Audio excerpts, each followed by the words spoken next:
Eyeliner দিতে আমরা মেয়েরা অনেক বেশি পছন্দ করি, কিন্তু এই আইলাইনার দিতে গেলে যত ধরনের ঝামেলা হয়ে যায় আমাদের। এছাড়া বাসায় কিন্তু মাঝে মধ্যে আইলাইনার শেষও হয়ে যায়, এর জন্য এই হ্যাকটা দেখাইছে আপু। যদি বাসায় আইলাইনার শেষ হয়ে যায় কিংবা তুমি ঠিক মতন আইলাইনার দিতে পারো না, তাহলে কাজলের সাহায্যে এইভাবে সহজ করে আইলাইনার দিতে পারবা। একদম কালো কুচকুচা একটা কাজল লাগবে, যেটা কিনা আমরা ওয়াটার লাইনে ব্যবহার করে থাকি। ঠিক ওই কাজল দিয়েই তুমি আইলাইনার দিতে পারবা। এরকম আইব্রোর আমরা যে আইব্রো আর্ট করি না, আইব্রোর যে ব্রাশগুলো হয় না, এরকম অ্যাঙ্গেল টাইপের আইব্রো ব্রাশ দিয়েই তুমি আইলাইনার দিয়ে দিতে পারবা খুব সহজ করে। কিন্তু কথা হইতেছে, আমি তো আইশ্যাডোর উপরে এই কাজল লাগাইতেছি, এর জন্য অনেকটা ডার্ক লাগতেছে না মনে হয়। হয়তোবা একদম ক্লিন স্কিনে হয়তোবা আইলাইনারটা দিলে অনেক সুন্দর কাজে লাগতো, কিন্তু তারপরে অনেক সুন্দর একটা স্মোকি ইফেক্ট আসতেছে।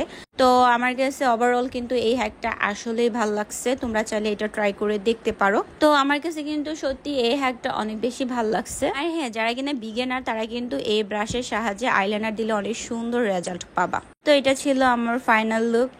যদি তোমাদের ভালো লাগে তাহলে অবশ্যই লাইক, কমেন্ট, শেয়ার দিয়ে আমাকে সাপোর্ট করবে। আল্লাহ হাফেজ।